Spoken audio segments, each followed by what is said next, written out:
ഉണ്ടാക്കാൻ പോകുന്നത്. നമുക്ക് ചൂട്ടുപൊടി ഇട്ട് കൊടുക്കാം. ഇനി വെള്ളം ഒഴിച്ചു കൊടുക്കാം.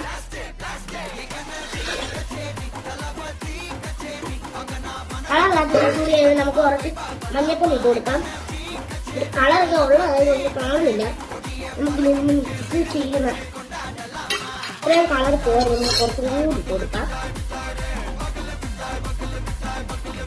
ഇപ്പൊ കറക്റ്റ് ടാങ്ക് കൊടുക്കായിട്ടുണ്ട്. അപ്പൊ നമുക്ക് പച്ചമുളകും തക്കാളിക്കും ഒന്നുമില്ല. അപ്പൊ നമുക്ക് ഇച്ചിരി ടാങ്ക് ഇട്ട് കൊടുക്കാം. ആ ടാങ്കും പോട്ടെ മുളക് പൊടി ഇട്ട് കൊടുക്കാം. മുളക് പൊടി അതിലില്ല.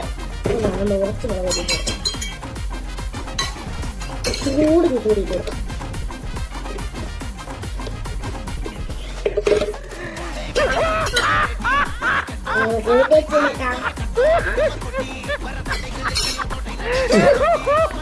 നമുക്ക് ആർക്കും കൊണ്ട് കൊടുക്കാം.